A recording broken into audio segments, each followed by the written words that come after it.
folks, it's me again. What's new and exciting? Let's see. Well, weather's getting better. That's definitely a new thing. There's not a hell of a lot going on, but I got a few projects I'm working on. Actually, I should say I got a few I'm still working on. A few I gotta knock out real quick, and I got another bike I'm stripping down. It's got a running motor. It's probably a scrapper, but you know what? It's running, and I got some rims I need. So I'm going to be. I have a big monstrosity in the way. It's the last one I'm buying. I got the parts I need. I'm torching it, and that's it. So it's pretty much a beater because it has it's a Honda Big Red. It's an '86 Honda Big Red that has the completely wrong rear fenders. Has a rear rack that's been mutilated. Has some good rear tires. The front rack is, if I remember correctly, it's from a '86 200E, 200 so the front forks are not even original, but I don't really care. So I got two tires out, and I want the engine. The engine runs pretty good. It's got a little bit of a tick to it, but I don't care. It runs as long as I get it working. I'll take care of the engine later. It doesn't have much else that I really want off of it other than the engine. I think the airbox cover, it's got a seat pan, which is fine. The seat is pretty disgusting, and there's not much else usable, and I could probably sell off a few components when I'm done for whatever, or clean it up. And it's an '86 frame, so apparently it's worth a couple of bucks.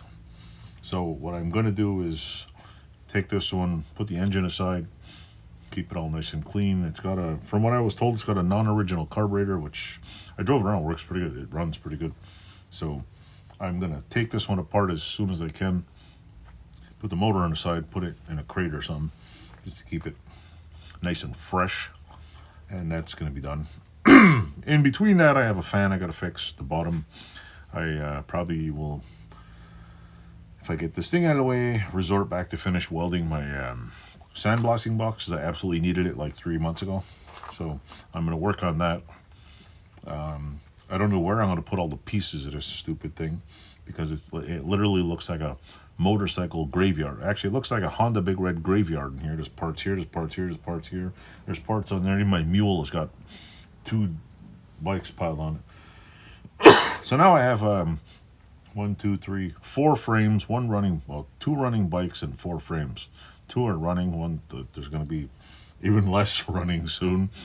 And I'm going to cannibalize all the parts from what I got, including this engine, and put on that one. I'm going to be testing out the Harbor Freight little hand sandblaster. I got to go buy a bag of sandblasting media and a giant tarp. If anybody knows anything about the way I do sandblasting, I put a big tarp in the ground, wait till it's not windy, just a kind of slightly breezy day. I put whatever is big and I can't fit in a sandblaster in the middle, and I just sandblast it. All falls in the tarp, sweep it back up, and you basically save your sandblasting glass from going over the ground. You lose some of it, but with the wind, you get all the small particles kind of just blow away, all the dust. It's a lot easier. But I'm only doing once I get this monstrosity out of the way, I want to try to build a dolly to strap this thing to some kind of thing. And I'm going to probably put the front the front axle on it, and the dude has another one, so I'm going to go pick up another one, put the front wheel on it so I can get it rolling. I'll make a little thing with casters, get it rolling, and I'm going to probably, I don't want to repaint the whole thing. I'm going to clean it off real good, get some wipes, clean off the frame, all the dirt, find out where the rusty spots are, and I'm either going to wire wheel or just sandblast in the little spots. I'm going to move the wiring harness out of the way, give it some zinc oxide primer, and just paint it black and go over it real quick. I want a runner, and I don't care what the heck. Like this frame on right here, that I'm going to slowly piece back together. I picked up the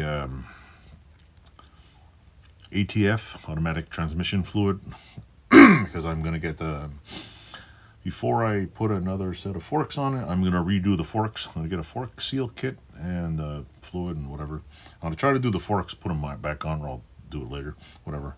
Can't seem to get the forks out of the other one, so I'm going to fight with that one these nights.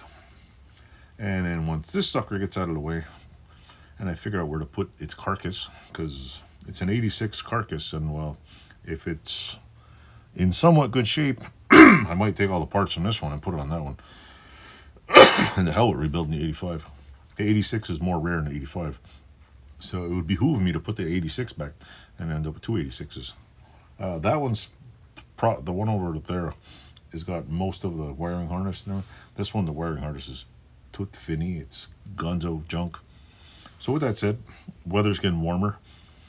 The shop is still moving. We're just waiting for things to happen like dominoes. So waiting for the right domino to fall to be like, all right, we're moving. And where's all this shit going? It's probably a big pile somewhere. But I got to make sure I put certain things. Most of it can go just dumped in a pile and I'll sort it later. There's a few things I have to make sure it stays together. There's only about 10 things in here that are extremely heavy. There's a big giant metal iron worker, my air compressor, obviously my car, my mule, a couple engines. There's a milling machine, a lathe, and a welding table, and a 300-pound metal bender, which is back here somewhere. Other than that, the rest is all pretty much manageable. If I get a little, what do you call it, trailer, I could just back it up here and drive back and forth with the bike. That's not a big deal. I got a few people to help me. I'll probably put a camera in the corner and just leave it on, or I don't know. I'll take pictures, show people, whatever. I don't know. Still moving. I have no idea when. After that, and our house is kind of settled and done and kind of moved in, I'm going to be pouring a concrete slab and building a new shop over there and next to our new house. So that'll be all said and done. I'll put a shop over there, and this way it's not in my father-in-law's shop. He could have his shop back. So, and they can turn this into whatever they want to turn it into. So, with that said, channel's still going. I haven't really done much. It was extremely cold last week. It went from like, I don't know, it was like 10, 12 degrees out to the next day it was minus 13. It was like, the shock on the body was like, oh, t-shirt, and it was almost t-shirt and shorts weather. I had a t-shirt on, a little small sweater. And then it was like, oh my God, it was windy. Drove back from the border, and my truck was like going I was sitting in the line at the customs, and the truck was going like this, rocking. And there's big giant light poles that are about 200 feet tall were like wobbling like 10 feet. All the 18-wheelers, you could see the back of the truck bouncing. And I'm like, oh my God. I drove back, and I literally almost got blown into the side of an 18-wheeler. I'm driving down, I'm like, oh, like freaking out. I ended up doing like 60 kilometers. I was like going slower and slower, and it was still like, it was the most nerve-wracking thing you could possibly, I'm like, I don't want to do it again. But it is what it is. So I had to do it and just suck it up. So that's about it, really. Still got a lot of tools. Still be making stuff. I'll do a couple of random tool reviews too. Throw it in there.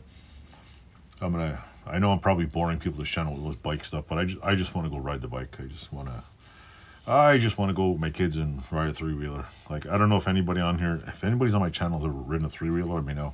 Because once you drive a four-wheeler or three-wheeler, like if you grew up with a three-wheeler, the death machine, they're just so much fun. But I don't want one of these beat down, destroyed bikes. I want one that looks nice at least. I want, at least decent paint. Maybe some new fenders, and over time I'll get new fenders for that one.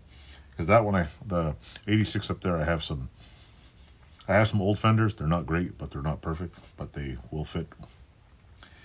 I'm trying to work on getting a front fender. I have one. I need two of them. One's in good shape, and I need another one. I got a lot of odds and ends, that little tiny bits, but I'm not. I try to like knock off all the small stuff I think I need. Plus, I had a bike and got a few other things, so it's weird because there's all kinds of little.